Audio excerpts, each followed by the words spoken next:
들어. 자, 이제 38차식 일본에 대해서 볼 겁니다. 지금 이제 야자 시간 찍고 있는데 아무도 없어. 나 혼자 찍고 있는데. 쌤 지나가면 이상하게 보진 않겠죠? 자, 그래서 전시학기부터 볼 건데 제1차 아편전쟁 결과로 맺은 조약은 난징 조약이고, 남경이라고 불리기도 하고, 이때부터 청나라가 물론 그 전부터 세퇴하는 과정 중에 있었지만은 요거를 이제 계기로 아편전쟁의 계기로 계속 뚜까 맞으면서 이제 1512년 멸망까지 쭉 이어진 과정을 우리가 37차시에서 봤습니다. 요거 사이에 있는 내용들 중에서 이제 크리스교의 영향을 받았던 홍수전이 일으켰던 운동은 바로 태평천교 운동. 크리스교 영향을 받았기 때문에 해븐이 들어간다고 얘기를 했었습니다. 그래서 태평천교 운동, 크리스교의 영향을 받았다. 크리스교를 반대했던 운동은 위화단 운동이다라는 거. 사료 보고 무슨 활동인지 정확하게 파악을 해줘야 됩니다. 자, 그 다음에 이것은 그 서양의 무기가 워낙 강하니까 그래서 서양의 무기를 배우자라고 주장을 했던 운동이 바로 양무 운동이죠. 서양 놈들의 무기를 배우는 운동입니다. 그래서 양무 운동이라고 하는 겁니다. 그 다음에 마지막으로 신의 혁명. 이게 신의 혁명이 일어나기 전에 이제 순원이라는 사람이 유학생으로서 있으면서 뭐 일본이라든지 아니면은 뭐 저기 홍콩, 뭐 해주, 하와이 이런 데서 막 만들자. 홍중이라든지 뭐 중국 동맹 같은 것들 만드는데 거기서 주장했던 순원의 민권주의, 민생주의, 민족주의 요 세 가지를 합쳐가지고 뭐라고 한다? 삼민주의라고 하죠. 그래서 이제 중국 엄청나게 많은 내용들이 있는데 전시하기는 좀 짧게 썼습니다. 그래서 중국 잘 정리를 해놔야 됩니다. 과정에 대해서. 그 다음 일본에 대해서 볼 건데 일본은 전체 과정을 파악을 해야 돼. 여기부터 여기까지. 근데 중간에 보면은 뭐 사진도 많고 뭐 그래가지고 크게 내용 자체는 막 빡세게 외울 건 없지만은 뭐 전체 과정을 알고 있어야 된다. 미국 페리 제독의 출발이라고 해야 무력 시위부터 저 러일 전쟁 이후에 포츠모스 조약까지의 전체 과정을 쓸 줄 알아야 됩니다. 이것도 역시 힌트라고 볼 수 있겠죠. 자, 저 일본의 개항입니다. 일본 이제 이 시기에 일본은 에도 막부야. 에도 막부 시기에 세국 정책이 시작이 되죠. 네덜란드 빼고 전부 다 하지 않잖아 무역을. 왜? 네덜란드는 나 우리 선교 안 할게 해가지고 네덜란드만 무역을 허용해줘서 네덜란드 문학이 발달한 게 난학이라고 에도 막부 할 때 봤었죠. 그래서 서양의 통상 수교를 계속해서 거부해. 그러면 이제 세국 정책이라 하는데 네덜란드는 빼고. 그래서 대지마선, 나가사키항의 대지마선 그래서 한번 봤었죠. 이렇게 네덜란드 빼고는 전부 다 통상 요구를 거부를 하다가 미국의 페리 제독이 군함을 딱 이끌고 옵니다. 엄청나게 큰 군함을 딱 끌고 와가지고 무력으로 시위를 해. 이거를 이제 일본 애들은 뭐라고 그러냐? 크로우네 사건이라고 합니다. 크로우네 사건. 흑선이에요, 흑선. 그래서 흑선이 출항했다. 엄청나게 큰 배, 군함을 걸고 뭐 똑같진 않지만 크기도 좀 다르긴 하지만은 대충 그냥 비교하자면 한국모함 3척 끌고 왔다라고 생각하면 됩니다. 그래서 한국모함 3척 끌고 와서 무력 시위를 하니까 일본 애들이 안 돼. 미국 애들한테는 싸움이 안 된다라고 파악을 해가지고 바로 맺었던 조약이 하친 조약이에요. 이런 배들 막 끌고 와가지고 무력 시위를 하니까 저거랑 싸우면 안 되겠다 싶어가지고 맺었던 게 바로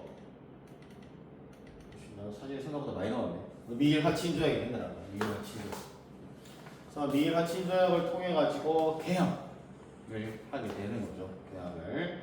그 사진을 보면은 이런 배들, 이런 게 실제 배들의 모습 이렇게 볼 수가 있습니다.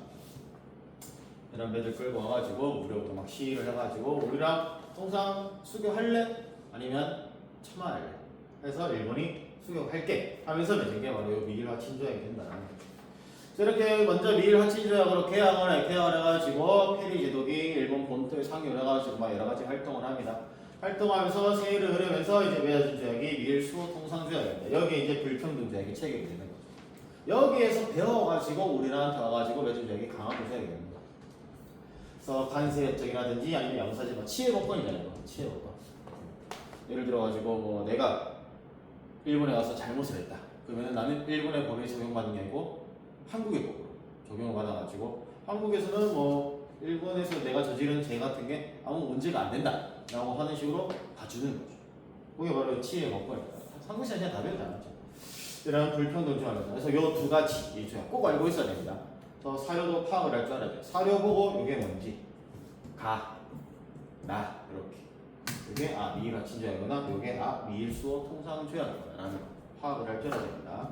사료를 보고 자 그러면서 이 미국과 조약을 맺고 난 다음에 속속 영국, 러시아, 프랑스 제국주의 국가들이잖아요. 맞아. 그래서 제국주의 국가들이 속속 들어오면서 이제 불평등 조약으로서 일본이 개항을 하기 시작했다는. 세국 정책이었었는데 미국의 페리지도 무역시로서 미일 합친 조약, 미일 수어 조약 그러면서 다른 나라들과도 조약을 맺었다. 근데 전체적으로 전부 다 불평등한 조약이었다라는. 그러면서 일본이 개항되었다라는 겁니다. 자, 그래서 개항 과정에서 서구 열강에 굴복했던 에도 막부를 보니까 일본인들이 굉장히 실망을 하게 되는 거죠. 지금 찍히고 있겠지? 오케이. 그래서 막부의 건의가 추락을 하기 시작을 하는 거죠. 제대로 뭐 싸울 거면 아싸리 남자답게 시원하게 싸우거나 그런 것도 아니고 흑선 출연했으니까 싸우면 안 되겠다 싶어가지고 바로 개항하는 모습. 그러니까 막부가 뭐야? 무사 정권이잖아. 사무라이들 정권. 굉장히 간지 있게 남자답게 사무라이답게 싸울 줄 알았지만은 그게 아니었단 말이죠.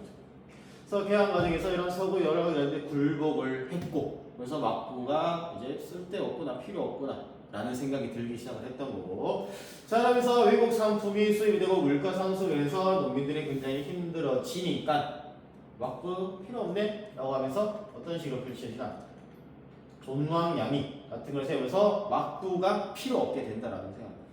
존왕양이 뭐냐? 왕을 세워. 여기서 일본의 왕은 뭐야? 천왕이 천황.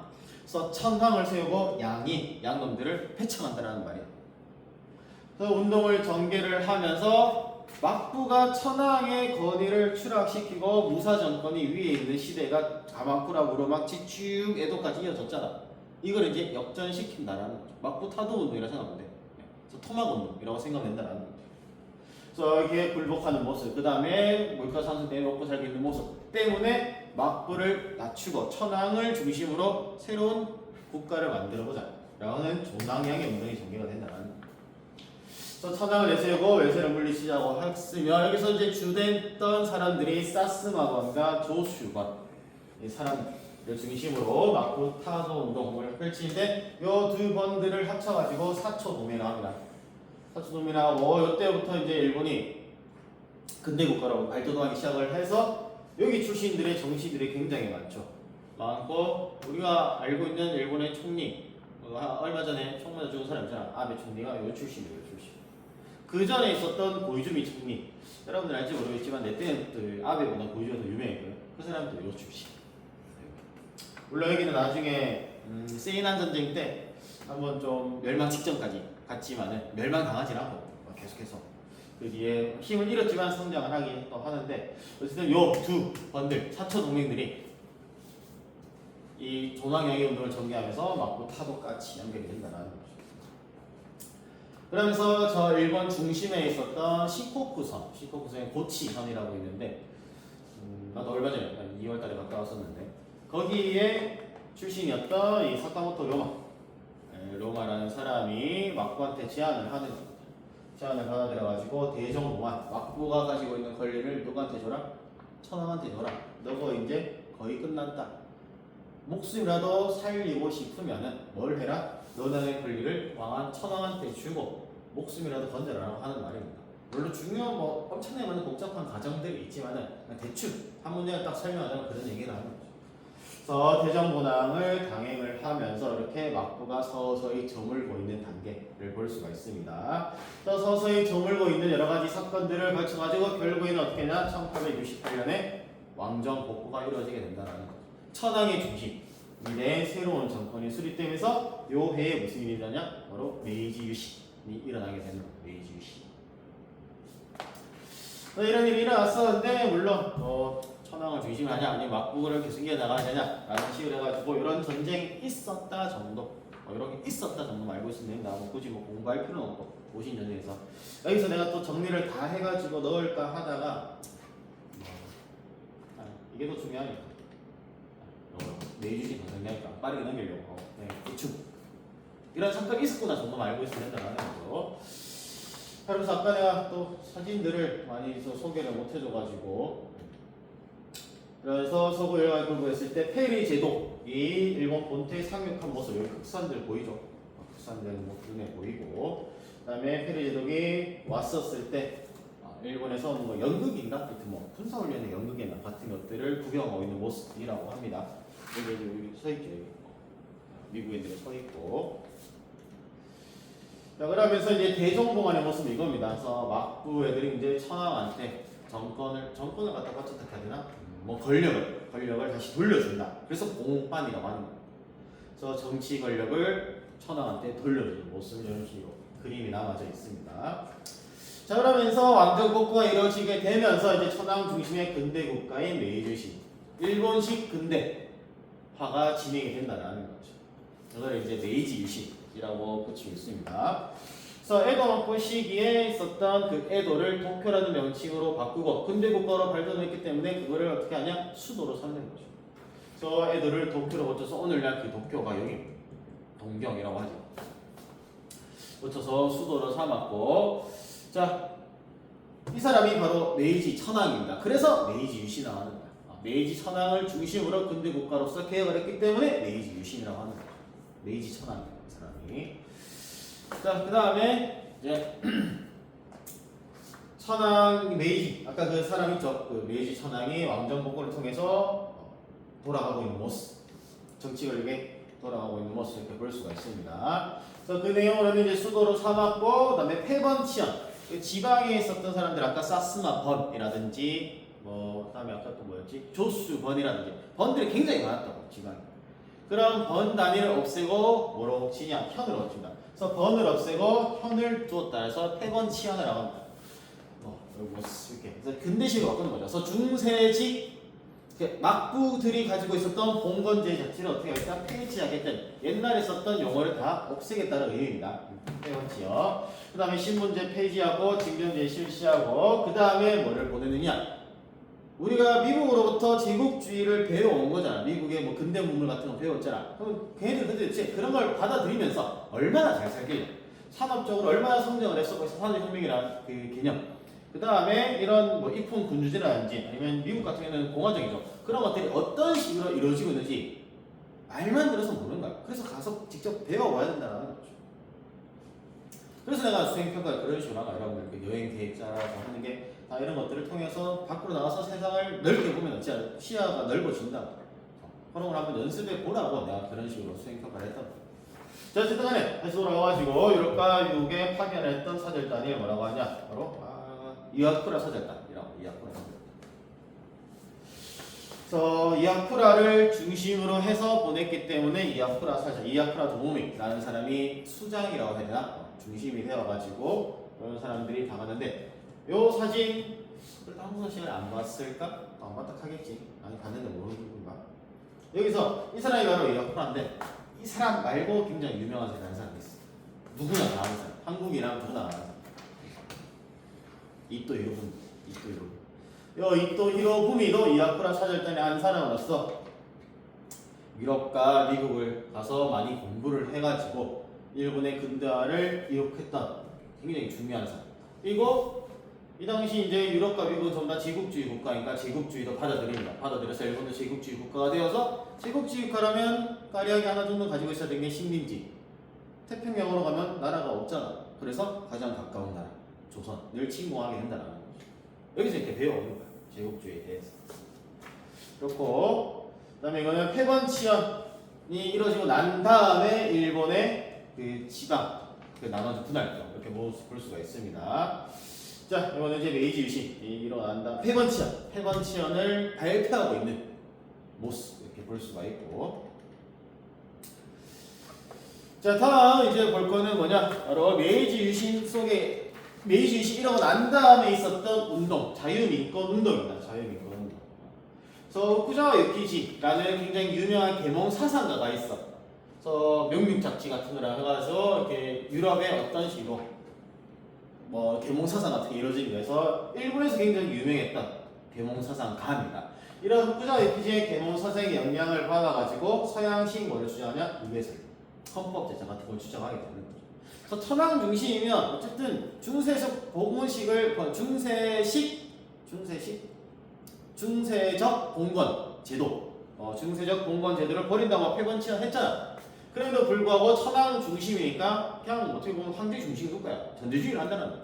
그러면 안 된다고 얘기를 하는 게 바로 자유민권 운동이 된다는 거죠. 다시 근대화로 가는데 왜 왕정 복구하면서 천황 중심으로 해서 천황이 최고 권력 갖게 하느냐? 라고 얘기를 하는 거예요. 그러면서 했던 게 이제 헌법 제정과 의회 설립하면서 입헌 군주제 받아들이자라고 얘기를 하는 거예요. 그래서 고토 신페이 같은 사람이 애국공당을 결성을 하고 그래서 민선위원 설립 건배서 의회 설립을 주장하게 되는 거죠. 그래서 전국적으로 애국사 같은 게 설립되었고 국회 개성 국민란지 자유당 입헌 개진안 같은 것들을 통해서 자유 민권 운동이 절정을 맞이했습니다. 요 19세기 말쯤 또 시기 말쯤에 이런 자유 민권 운동이 여러 가지 많이 주장을 펼치면서 절정을 맞이되었고 그냥 이런 게 있었구나 정도 알고 있습니다. 이거는 공부할 필요 없어. 이거는 여러분들이 있었구나 하는데 요건 알아야죠. 요거 빨간색 요건 알아야 된다. 자유 민권 운동은 자, 이 사람이 바로 후쿠시마 유키지입니다. 후쿠시마 유키지가 계몽 사상으로서 영향을 많이 끼쳐가지고 자유민권 운동이 전개가 되었었고 자유민권 운동을 얘기할 때 가장 많이 썼던 게 연설입니다. 연설 앞에 나와가지고 계몽 사상을 얘기하고 자유민권에 대해서 의회 설립에 대해서 막 얘기를 하는 모습. 이때 뒤에 자세히 보자면 그러면은 경찰들이 있어. 경찰들이 무슨 하는 모습이지? 약간 좀 탄압하는 모습이 보이죠. 그래서 메이지 정부는 탄압을 하는 거야. 왜? 메이지 정부 출발 자체가 천황 중심 국가였죠. 그래서 천황이 최고 권력을 가지고 있고 이제 대정공원에서 막부가 가지고 지난 몇백 년 동안 막부가 있던 권력을 가지고 와서 천황 중심으로서 흘러가야 되는데 의회가 또 설립되고 천황 중심 될 수가 없으니까 이렇게 자유민권 운동을 탄압을 하기 시작을 하는 모습이 이 그림 안에 다 담겨져 있는 거예요. 자, 그러면서 자유민권 운동을 메이지 주신이 탄압을 했는데 근데 우리가 근대국가로 발돋움하기 위해서는 입헌 군주제가 또 맞는 것 같아. 천황으로 계속 정권을 잡고 있어 전제 정치를 한다. 그럼 다시 중세로 봉건 돌아간다라는 거. 그래서 얘들은 좀 짜증이 날고 싫어서 탄압을 했지만은 어느 정도 맞는 말은 하네. 그런 걸 하겠다. 천황을 중심으로 두되 의회도 설립을 하면서 입헌 군주제가 일본 특유의 입헌 군주제로 나아가겠다라고 하는 게 바로 메이지 유신의 특징이야. 그래서 메이지 정부는 이 자유민권 운동을 탄압을 했으나 일부 주장을 받아들이면서 입헌 군주제가 성립이 되었다라고 볼 수가 있습니다. 자, 그러면서 유럽 헌법 조사단을 파견해서 그러면은 우리가 입헌 군주제를 위해서 그런 틀에 맞는 뭐를 만들어야 된다? 헌법을 만들어야겠구나 라고 판단해가지고 유럽 헌법 조사단을 보냅니다. 그래서 프랑스의 헌법이 어떻게 제정되는지, 독일의 헌법이 어떻게 제정되는지, 영국의 헌법이 어떻게 제정되는지 등을 조사를 할 때 조사를 한 보내는데 이때 수장이 된 사람은 이토 히로부미입니다. 이토 히로부미가 수장이 돼가지고 유럽의 전역 또 다시 돌면서 이 학교는 사실 좀 다르게 또 돈 겁니다. 다르게 돌면서 봤을 때 우리는 무슨 헌법을 채택하겠다? 독일식 헌법을 채택을 해가지고 입헌 군주제로 나아가야겠구나라고 했던 거죠. 요 시기쯤에 독일에 있었던 사건이 푸프 전쟁의 승리를 거두면서 비넬름 1세 그 다음에 누가 또 활약하는 시기? 비스마르크가 활약하던 시기란 말이죠. 그렇기 때문에 그 비스마르크의 감명을 깊게 받던 이토 히로부미가 독일식 헌법을 제정을 딱 하게 된다는 거죠. 자, 그러면서 독일식 헌법을 제정해가지고 수년에 걸친 법을 만들고 난 다음에 발표된 게 일본 제국헌법, 메이지 헌법이라고 합니다. 그래서 메이지 헌법이 딱 발표가 되면서 이 일본 제국헌법이 오늘날 일본 법의 현대법의 기초라고 얘기를 하고 있습니다. 그래서 천황에게 입법권, 주역이고 군통수권의 권한을 부여를 하면서도 천황 중심 국가로 가면서도 뭐를 설치하나? 의회를 설립을 통해가지고 일본 특유의 천황이 많은 권한을 가지고 있지만 정치는 또 누가? 의회들도 하는 일본 특유의 입헌 군주제가 이렇게 설립이 되는 거예요. 그래서 우리가 유럽의 특히 영국이 입헌 군주제랑은 조금 다른 모습을 볼 수가 있습니다. 물론 영국도 이제 엘리자베스 얼마 전에 돌아가신 일본 이세란지 찰스 3세 아들 있잖아. 3세의 권한이 있긴 하지만 정치는 주로 특히 G7 할 때 왕들이 참여하지 않잖아요. 여왕이나 영국의 총리가 참여하잖아. 그럼 그랬는데 의식의 일본은 아까 좀 천황의 권한이 좀 더 강한 상태에서 우리가 설립 때. 또 예를 들면은 영국식 입헌 군제 같으면은 왕의 권한이 한 3, 의의 권한 7이라면 이거는 반대로 천황의 권한이 7, 의의 권한이 3 정도 이렇게 생각을 하면 된다는 거죠. 그래서 일본 특유의 입헌 군제가 꾸려지게 되었다라는 거. 물론 이게 좀 세월이 거치고 여러 가지 사건을 거치면서 지금에서는 이제 일본도 다 총리가 참여하고 총리가 G7 같은 거 나가고 하는 건데 천황은 약간 상징적인 존재 이렇게 되는데 요 시기에는 그랬다는 거죠. 요 시기 메이지 시기 그랬다라는 겁니다. 자, 그래서 일본 제국헌법을 발표할 당시의 모습을 우키요에요 그려진 모습이고, 근데 이때 천황을 중심으로 올라갔잖아.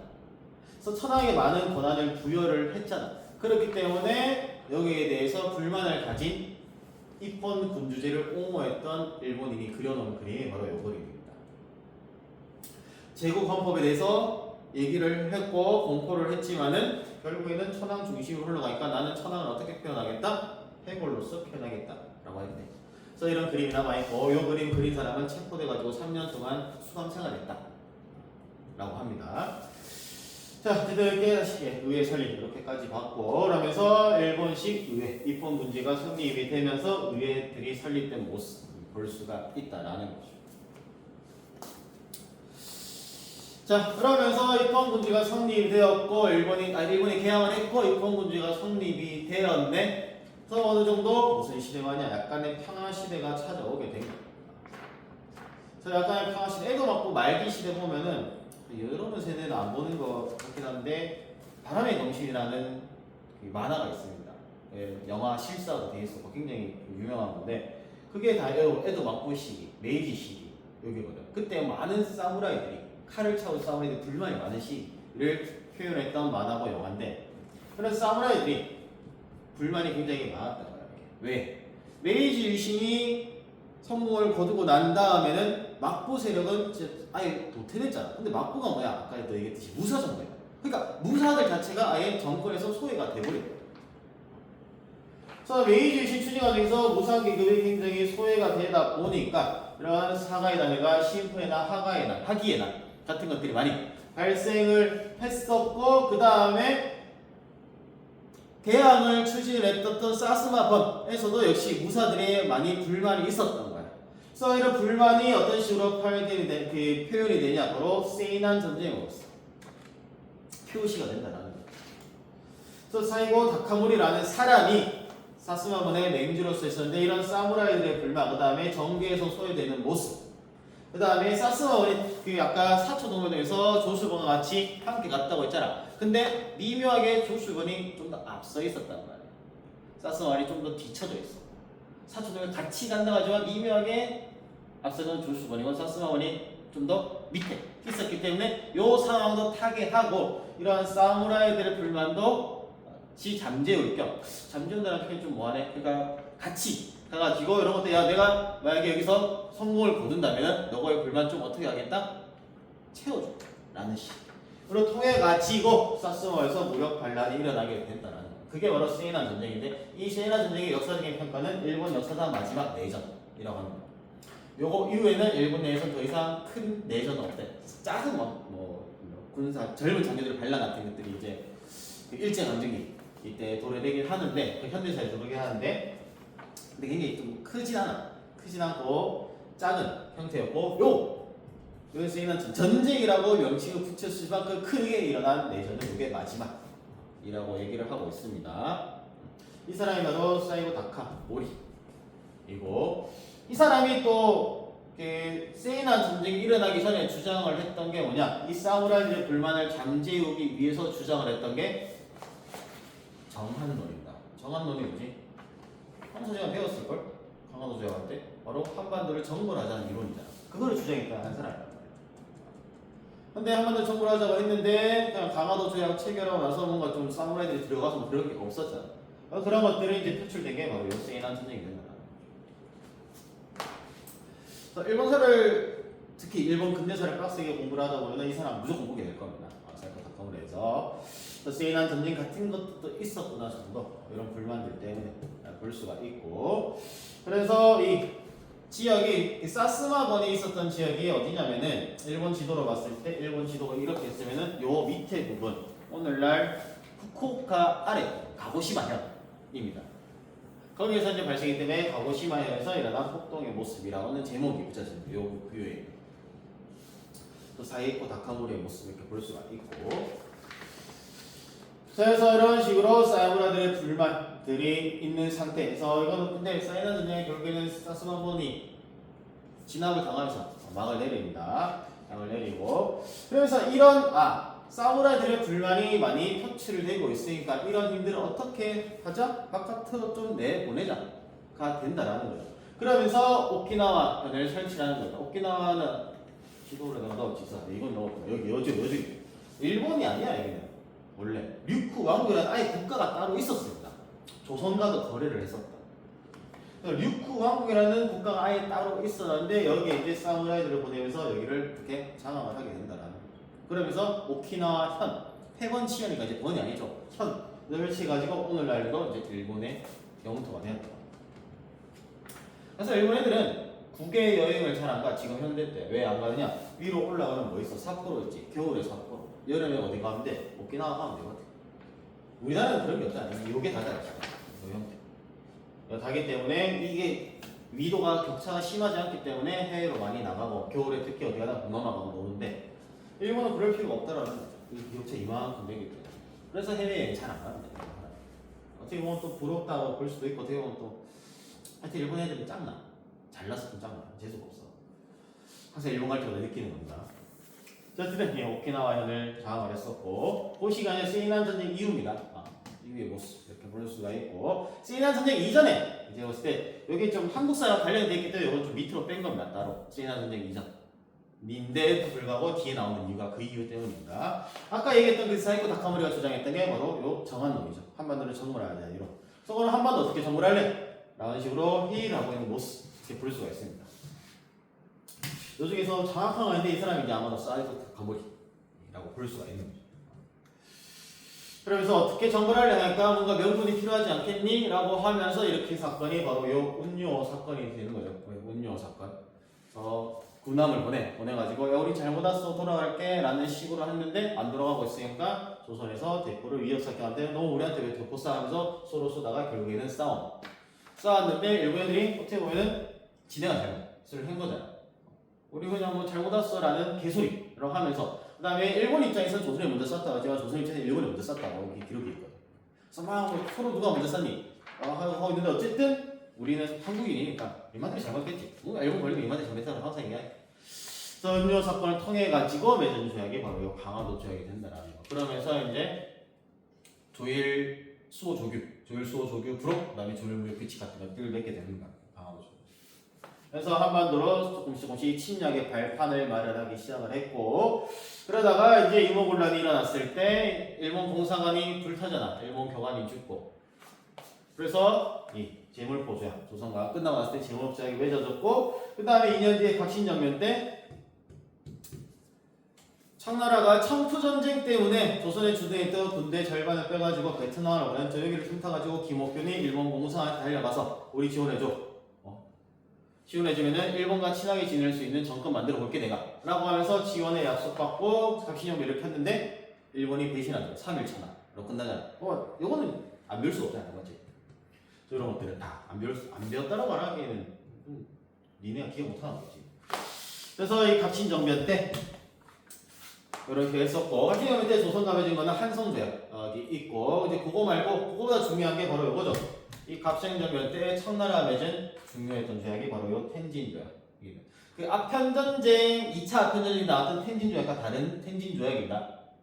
텐진에서 맺었기 때문에 텐진조약이라는 명칭은 같이 보지만은 그 텐진조약과 이 텐진조약은 달라. 시대도 다르잖아. 그래서 꼭 알고 있어야 됩니다. 그래서 텐진조약을 맺으면서 여기 내용이 안에 들어가는 게 뭐지? 내가 넣었나? 이건 조약 그 당시의 모습이고 안 넣었구나. 한국 사람이라서 내가 그냥 안 넣었나 보다. 이 텐진조약에 들어가는 게 서로 군대 물리자. 각자 집으로 돌아가자. 청나라 돌아가고 일본으로 돌아가자. 대신 뭔가 이모곤란이라든지 갑신정변하게 조선 내에서 또 비슷한 상황이 발생했을 때 군대가 한반도로 들어가야 된다면 서로 뭐라자 상호 통보해서 같이 들어가자가 되는 거죠. 여기가 바로 텐진주의의 가장 큰 핵심이다. 그러면서 일어나는 게 이제 동학농민운동이 일어나서 조선 정부가 청나라한테 파병 요청하니까 상호 통보 텐진주의에 의거해가지고 일본도 같이 들어가게 되죠. 그러면서 일어나는 사건이 창일전쟁이 일어나는 거지. 요거죠.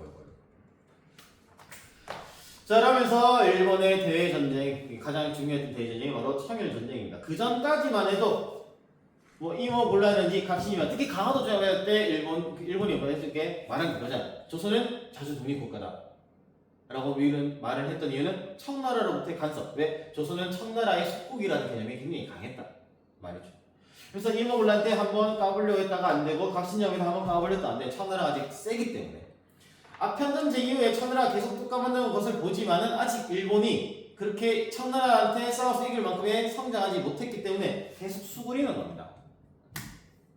수그리고 있다가 이 텐진조약을 맺고 난 다음에 10년이 흘렀어. 흐르고 나서 이제는 우리가 해볼 만하다 했을 때 이렇게 사건이 바로 요 청일전쟁이 된다는 거죠.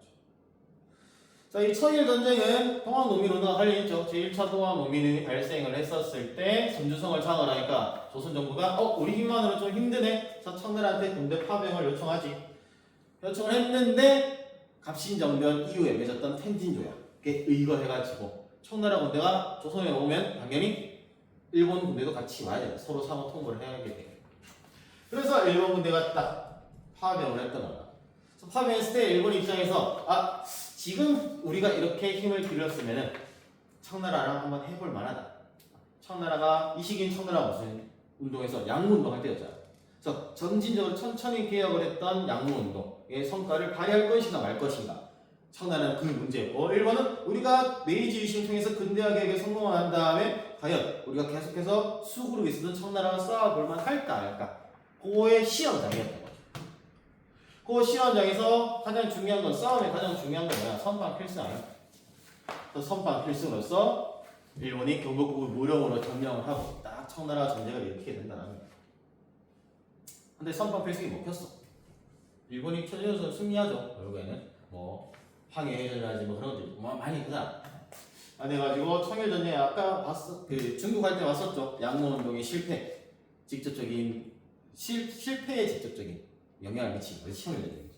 그래서 광화문 앞에서 청나라와 일본의 모습. 그래서 결국엔 최종적으로는 일본이 승리를 거두게 되죠. 그러면서 이거는 이제 그 평양해전이나 항해해전이나 일본 해군과 중국의 해군이 양무운동회 때 해군을 주장했던 사람이 이용장이죠. 해방군. 싸움 해가지고 결국에는 중국의 해군이 지는 모습이 이렇게 그림으로 남겨져 있습니다. 자, 이렇게 이 조선을 두고 청나라와 일본이 싸우고 있는 모습에서 일본이 앞서 나서 청나라 지키고 앞서 나서 이제 일본 내가 강화도 조약 때 이후부터 침발 나왔으니까 내가 먹어야지 하고 있는 걸 지켜보고 있던 불곰형님이죠. 러시아지. 러시아가 그 상황을 딱 지켜보고 있는 거예요. 그래서 둘이 청일전쟁이 조선 내에서 싸우고 있는 모습을 지켜보고 있는 러시아가 지금 이 상황입니다. 그래서 지금 이 상황에서 결국에는 일본이 승리를 거둬가지고 맺은 조약이 바로 시모노세키 조약이 된다는 거죠. 이거를 뭐 예의한데 난 그냥 예의로 써. 내가 옛날에 그렇게 배웠기 때문에. 새끼냐 새끼나 뭐 똑같은 거지. 새끼란 말이 더 좋지 않니? 좀 욕받고 좀 그런가? 이 친구는 아닌데 어쨌든 시모노세키 조약을 맺는 거죠. 그래서 시모노세키 조약을 맺으면서 랴오둥반도가 어디로 갔냐? 대만이 오늘날 타이안. 그 대만 사건 때 일본이 여기 대만도 내가 먹을 거지 하면서 침발 나왔던 사건이 있었잖아. 여기 중국 했을 때 양문도 할 때. 그거를 이제 공식으로 인정을 하는 겁니다. 대만은 일본 거다라는 거. 그래서 이 시모노세키 조약에 의거해가지고 라오둥반도와 대만을 일본이 청나라부터 활양을 딱 받게 된다라는 거죠. 그래서 시모노세키 조약에 맺을 당시의 모습을 그림입니다. 사진이 아니라 그림이죠. 자, 그래서 일본이 청일전쟁에서 승리를 거둬서 랴오둥반도 먹고 대만도 먹고 랴오둥반도의 위치가 내가 지도를 안 넣었던 것 같은데 지도 좀 넣어야 할걸. 한반도가 이렇게 있으면은 한반도 요 의중의 요 지역이 라오등반도야. 여순이 있는데 대련. 여기를 딱 먹으면서 일본이 뭐라냐 이제 대륙으로 진출을 하려고 했던 겁니다. 근데 그 상황이 굉장히 불편했던 저 먼발치에서 지켜봤던 형님이 있었던 거지.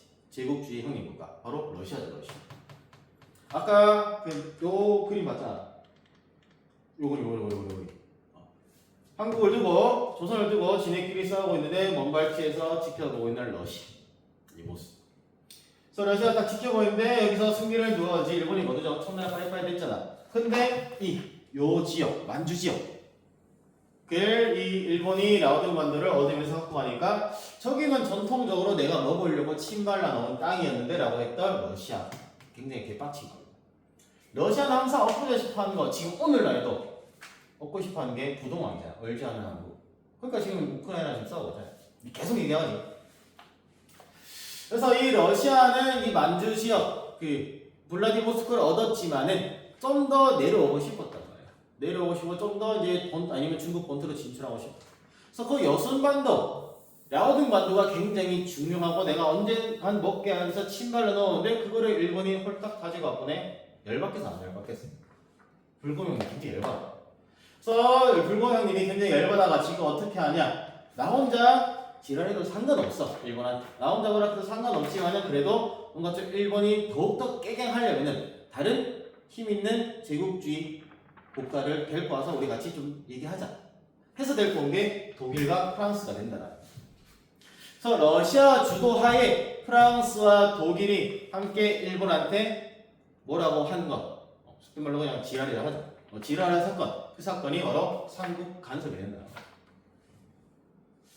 그래서 세 개의 국가가 일본한테 뭐라 하면서 간섭을 했다라는 게 바로 삼국 간섭입니다. 그래서 일본이 청나라의 전쟁에서 승리를 거뒀지만은 제국주의 형님들 국가라고 평가받는 러시아와 프랑스, 독일 각각 1대1로 싸워도 일본이 지금 안 돼.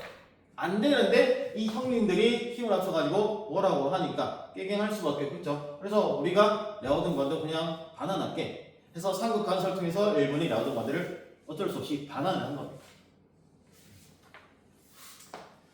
그래서 이렇게 반환을 했는데 일본 입장에서는 조선을 이제 청나라를 몰아내고 조선의 영향을 발휘하면서 라오딩반도를 통해서 대륙으로 진출하고 싶었는데 뭐라고 하니까 특히 누구 주도하에? 러시아 주도에 자신이 뭐라고 그래가지고 어쩔 수 없이 깨갱을 했으니까 뭘 해야 되겠어? 복수를 해야겠죠. 이를 가능해. 청나라한테 몇십 년 동안 힘을 옹축하고 깨갱하면서 있다가 청일전쟁으로 딱 터뜨리면서 승리를 거두잖아. 마찬가지로 러시아는 지금은 안 돼. 지금은 싸우면 안 되지만 우리가 어떻게 하냐? 힘을 모아가지고 싸워서 이길 수 있을 순간에 전쟁을 일으키자 라고 했던 거죠. 그래서 이 삼국 간섭 때 러시아 주도하에 일본이 깨갱을 했으니까 복수심을 누구한테? 러시아한테 가지고 10년 동안 힘을 길러서 싸웠던 전쟁이 바로 러일 전쟁이 된다.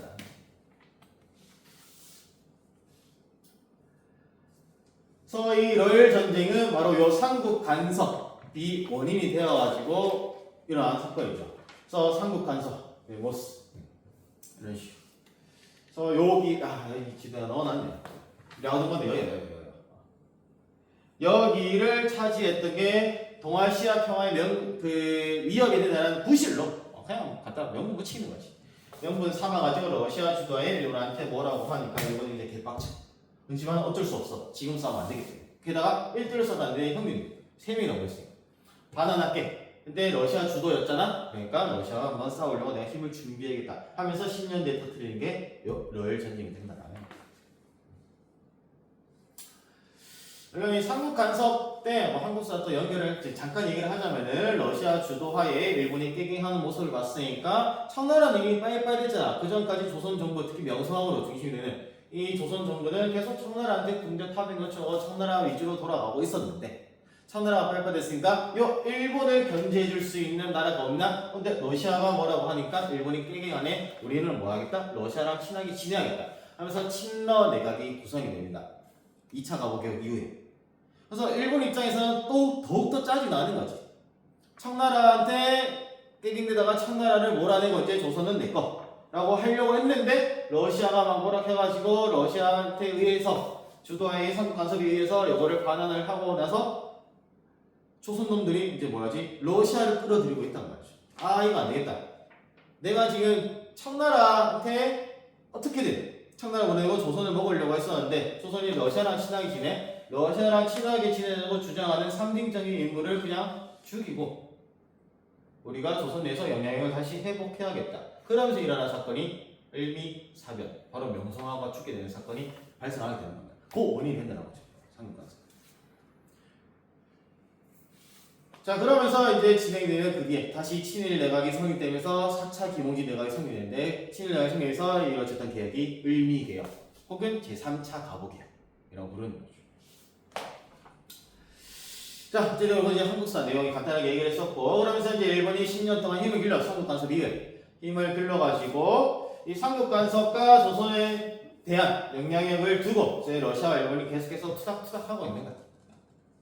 일본 입장에서는 러시아한테 어느 정도 좀 이렇게 수그려 있는 상태, 수르고 있는 상태에서 결국에는 복수에 성공을 하게 된다라는 결론부터 얘기했네. 복수에 성공해. 네. 그래서 러시아 일본의 다툼이 이런 시대적 상황 이걸 통해 가지고 발현된 전쟁이 바로 러일 전쟁이라는 겁니다. 마지막 장이죠. 그 조선을 두고 이제는 일본과 러시아 불검 형님 간의 줄다리기 하는 모습 그냥 대표적인 그림이라고 볼 수가 있습니다. 자 그래서 이제 러일 전쟁이 어쨌든 일어나게 되는데 이 러일 전쟁을 바라보고 있는 열강들의 모습 일본은 러시아한테 딱 봐도 체급이 안 돼. 잽이 안 되죠. 다들 러시아가 이길 줄 알았어. 러시아가 이길 줄 알았고 여기에서 좀 재밌는 게 있어. 뭐가 재밌냐? 바로 요 청나라죠. 청나라. 열강들한테 개 뜯기고 그 내가 그 그림 보여줬지? 중국이라는 케이크를 자르고 있는 모습에 청나라 뒤에 살들짝 놀라는 모습 있잖아. 현실화 개 뜯길 만큼 때리고 이제 또 누가 찢었어? 얘한테 찢었잖아. 그래서 여기 장내에 있지 못하고 저 담벼락 바깥에서 보고 있는 모습입니다. 이게 좀 재미난 그림이라고 볼 수 있겠죠. 그래서 어쨌든 다시 내용을 보면은 러일 전쟁이 딱 발발했을 때 당연히 러시아가 체급이 크니까 일본이 러시아한테 지고 러시아가 무조건 이길 줄 알았던 열강들의 발행과 다르게 일본이 승리를 거둔다는 거죠. 자, 일본이 어떻게 승리를 거둘까에 대해서 이제 이거를 보도록 하겠습니다. 바로 일본은 영국과 미국의 지원을 받으면서 특히 영국은 지난 그 몇백 년 동안 그레이트 게임 적었잖아요. 그레이트 게임. 러시아의 남하를 계속해서 끈질기게 견제했던 국가가 바로 영국이라고 해요. 지금도 그레이트 게임 하고 열어주고 있잖아. 우크라이나 전쟁에 영국이 얼마나 많이 지원하고 있어, 미국은. 우크라이나. 그래서 영국과 미국의 이런 그레이트 게임의 일환으로서 일본을 지원을 해주자라고 하면서 영일 동맹을 딱 체결이 되는 겁니다. 그래서 이제 그레이트 게임의 모습을 볼 수가 있습니다. 불곰과 그 잉글랜드 사자가 대표적인 그래서 사자의 모습. 이런 식으로 영국 국기와 러시아 국기 볼 수가 있고 자 그래서 여기 이제 이런 모습이구나 누가 봐도 러시아가 이길 것 같지? 사람들 일본이에요 일본 이런 식으로 싸우는데 여기에 누가 뒤가 있다? 영국과 미국 뒤에 도와주고 있는 모습 볼 수가 있고 여기서 또 재미난 그림이 청나라 이렇게 모습으로 표현이 되어 있죠. 그래서 이거를 이제 물론 너네는 하는 애 있을 것 같긴 한데 남고 있을 때 요거를 하나 보여주니까 좋아하더라고. 롤이라는 게임에 들어가 있는 몰라 난 롤 안 해. 재미가 없더라고. 그 친구가 한 3판 해봤나? 3판 4판 해봤나? 노잼이라서 안 했어. 만약에 내가 했었으면은 지금 이 자리에 없을 수도 있지 않았까? 페인이 돼가지고. 근데 재미가 없어서 안 했어. 근데 거기에 이제 이거 뭐라 하더라? 무슨 볼리비아? 얘는 이름이 모르겠다. 야스였던 것 같은데. 하여튼 뭐 일본과 이런 그 볼리비아 불곰과 그 러시아와 일본의 싸움에서 둘이 싸우면은 얘가 이긴다고 하더라고. 게임상에서 내가 이기는데 여기 이제 누가 도와주냐 이런 식으로 영국 그다음에 이제 미국은 표시 안 되는데 미국까지 도와주는 거죠. 이게 그 서포터라고 하잖아. 그 무슨 그 일단은 탑도 있고 미드도 있고 근데 뭐 서포터 너써 이런 거. 근데 또 양국에서 애들한테 얘기를 하는데 애들이 쌤 이렇게 해도 얘가 이겨요 그러더라고. 미대로 썼는데요. 사기캐 아니고 얘만 되는 거 아니야? 몰라, 룰 잘 모르니까 어쨌든 자 이런 형태였는데 이제 도와주고 있는 모습을 볼 수가 있는 거예요. 그래서 영일 동맹 체계를 해가지고 그래서 썼고 그래서 러일 전쟁 당시의 모습, 러시아 침략의 모습, 그다음에 이거 자세히 보면 일본 국기, 우길기 같은 거 보이죠? 모습 볼 수가 있습니다. 자 일본은 항상 선방이야 선방. 창을전도 선방을 때렸잖아. 그래서 역시 마찬가지로 러일 전쟁 선방 때려. 여기 체결하고 막 지원을 받으면서 여순왕에 있었던 정박해 있었던 러시아 함대의 선방을 딱 먼저 때리는 거죠. 그래서 선제공 딱 해. 딱 하고 전쟁이 일어나는데 물론 억지로 뒤치는다. 러시아 이긴 전투도 있고 일본이 이긴 전투도 있는데 그런 와중 중에 러시아가 일본의 해군을 몰아내기 위해 가지고 발트 함대를 보내는데 러시아 땅 겁내 길잖아. 지도로 안 나왔나? 이 지도밖에 없나? 있다. 오케이. 다행이네. 맨날 까먹어 넣어놓은 거야. 러시아 모스크바 여기 있단 말이죠. 발탄대가 여기 있어. 여기도 있고. 근데 일본과는 지금 여기서 싸우고 있잖아. 그래서 발탄대를 보내는데 육지를 통해서 이렇게는 갈 수가 없어. 배를 못 보낸단 말이죠. 물론 배는 육지로 옮길 수 있어. 여기 있는 발탄대를 일로 와서 원래 옮길 계획을 갖고 있었단 말이야. 근데 이거는 좀 애매하다. 그냥 못 옮기니까 어떻게 하냐? 여기 있었던 발트 함대를 흑해로 옮겨가지고 뭘 하자? 수에즈 운하를 지나가지고 빠르게 가자. 라고 계획을 잡아. 그래서 발트 함대를 출발을 시키려고 했는데 영국이 발목 잡는 거죠. 여기에 무슨 전쟁이 났어요? 옛날에 영국, 프랑스 동맹. 러시아의 크림 전쟁 이후에 요 흑해에서는 러시아 군함이 있을 수 없다는 조약을 딱 맺었단 말이야. 러시아가 패배한 이후에. 근데 러시아 함대가 영국과 싸우는 건 아니지만은 일본과 싸우기 전에는 지금 영일 동맹 맺어진 상태잖아. 그러니까 영국이 너 여기에 군함을 옮길 거야? 너 흑해에 군함 옮기면 바로 뭐 하겠다? 영국과 전면전이야. 우리 싸울 거야. 얘기를 하는 거야. 그래서 러시아가 못 가. 쉽게 못 가. 그래서 여기서 그냥 출발하는 거야. 그래서 그냥 여기 출발을 해가지고 가장 빠르게 갈 수 있는 길이 이집트를 뚫는 거죠. 수에즈 운하를 뚫어서 이렇게 가는 게 가장 빠른 길인데 이 이집트를 지금 식민지 잡고 있는 국가는 어디야? 또 영국이란 말이야. 또 영국이 겐세에 두는 거야. 여기 못 지나가게. 그 다음에 여기도 못 지나가게. 그러면은 발트 함대는 어디로 갈 수밖에 없냐? 아프리카 돌 수밖에 없어.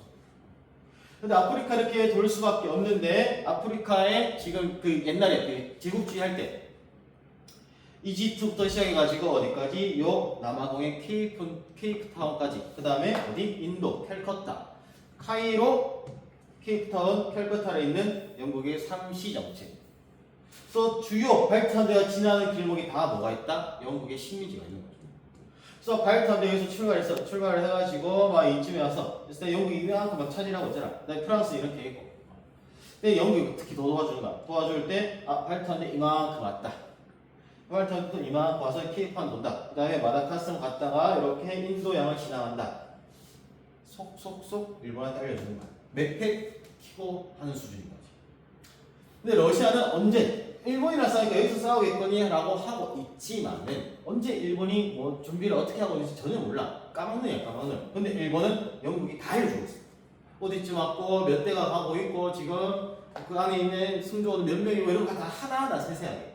그 다음에 이 발트 함대가 출발해서 이렇게 가잖아. 이렇게 가는데 중간중간에 육지에 들려야 돼. 배는 무조건 육지에 들려서 물품 챙기고 다시 또 나와야 돼. 바다 안에서 뭔가 할 수 있는 게 없으니까. 근데 가는 길목마다 다 뭐야? 영국 식민지야. 쉽게 육지에 내릴 수가 없어. 그래서 이렇게 엄청나게 긴 항해, 여기 날짜가 적혀 있는데 1904년 10월에 출발한다. 10월에 출발해가지고 이렇게 해가지고 여기까지 오는데 1905년 5월이야. 7개월이 걸려. 7개월 동안 배에만 있었다. 사람이 죽은 아니지 않나요? 다 죽은 거 아니지. 자, 그래서 이렇게 크게 돌아와가지고 여기에 딱 왔을 때 요쯤에 지나갈 때 여기 또 뭐가 있어? 홍콩 있잖아. 여기 또 다 알려. 또 다르다 알려주니까 여기 대마도 쓰시면 해전이란다. 이 대마도 쓰시면 하잖아. 여기에 대마도 해전에서 대마도를 발탈때 드디어 왔네 하면서 일본과 싸워야지 할 때 이미 다 지친 상태. 일본은 들을 거 다 들고 기대를 다 들면서 충분히 먹고 아직 발탐대 올라면 3개월 남았다 2개월 남았다 실컷 다 쉬고 그 다음에 발탐대가 이제 내일쯤이면 대마도 온다. 아 그래? 그러면 대마도 지나갈 때 어떻게? 대마도 뒤로 돌아서 뒤통수 치면 된다 해서 억지로 어떻게 왔어? 억지로 와가지고 7개월 만에 도달했는데 발탐대는 제대로 싸우지도 못하고 뒤통수 딱 맞게 되면서 전멸당합니다. 이런 영국의 갱생 때문에 일본이 승리를 할 수 있었다라는 거죠. 치들이 정말 안 되지만은 일본이 승리할 수 있는 영국에도, 미국에도, 특히 영국에 도움에서. 그래서 이 발탄대가 결국에는 전멸을 하게 되었죠. 그래서 그 쓰시마 섬의 지도 그림이 요건데 내가 발탄 딱 봤어요. 이렇게 왔을 때 일본 함대가 통수 딱 치면서 치게 됐어요. 하면서 이제 결국에는 승리를 거두게 된다라는 거죠. 자 이렇게 발탄을 전멸했어. 그렇지만은 발탄을 전멸했지만은 러시아는 이 정도로 막 엄청나게 무너질 그런 단계가 아니야. 발탄대가 와 싸우고 있는 일본 제국의 모습 이렇게 볼 수가 있고 이거 러일 전쟁 전체 과정입니다. 전체 과정 여기서 볼 수가 있고 다시 해가지고. 이 발탄대 전멸했다고 러시아 내에서 그렇지만은 막 극복하지 못할 수준으로 패배를 바로 선언할 만큼의 피해까지는 아니었어. 짜증나긴 하지만 힘을 많이 잃긴 했지만은 나라가 막 전쟁에서 바로 포기할 만큼 그런 상황까지는 아니었는데 러시아 내에서 무슨 일이 발생하냐? 바로 1905년에 피해 인류의 사건이라는 혁명이 발생했다. 차르의 전제주의에 반대했던 사람들이 러시아 내에서 혁명에 발생하게 된 겁니다. 레닌의 붉은 혁명 아닙니다. 그거는 1차 세계대전 중에 발생한 거고 이거는 다른 겁니다. 다른 내용. 꼭 알고 있어야 돼. 이거 피해 인류의 사건 1905년에 일어났습니다. 일어난 피해 인류의 사건 꼭 알고 있어야 돼. 그래서 러시아 내에서 이런 피해 인류의 사건이 발생을 하게 되면서 혁명이 발생하게 되면서 러시아는 어쩔 수 없이 진짜 외부에서는 일본한테 깨졌고 내부에서는 이런 혁명이 발생했으니까 더 이상 전쟁을 이끌 수 있는 힘이 남아지 않게 되는 거죠. 자, 그래서 이렇게 깨지고 여기 선빵 먼저 필승 일본 때리고 난 다음에 여기서 막 싸우면서 결국에는 발탄대가 무너지게 되고 그 다음에 혁명이 발생하면서 러시아는 더 이상은 러시아가 싸울 힘이 없네. 여기가 바로 피해 인류의 사건입니다. 그래서 피해 인류의 사건으로서 이 러시아의 혁명 때문에 러시아는 더 싸울 힘이 없으니까 결국에는 어떻게 하냐? 루즈벨트 대통령의 존재는 아주 중재. 그래서 미국이 이제 이때 딱 등장하는 거죠. 미국이 딱 등장해가지고 뭐냐냐? 너네 그만 싸우고 이제 뭐해라? 둘이 화해해라 하는 게 바로 이 포츠모스 조약이 된다라는 거예요.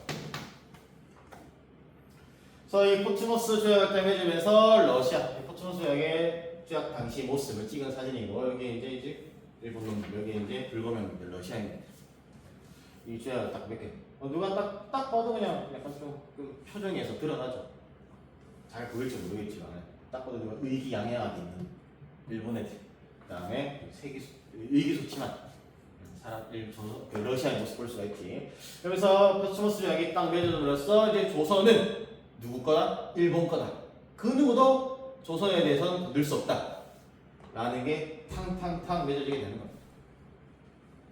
그래서 조선과 특히 또 만주까지도 만주에 대한 이런 일본의 우월권이 인정이 되면서 이때 이후부터 일본 애들이 을사조약 그 다음에 뭐 경찰권 박탈 그 다음에 사법권 박탈 같은 걸 통해서 여기는 1910년에 병합을 하게 된다라는 거예요.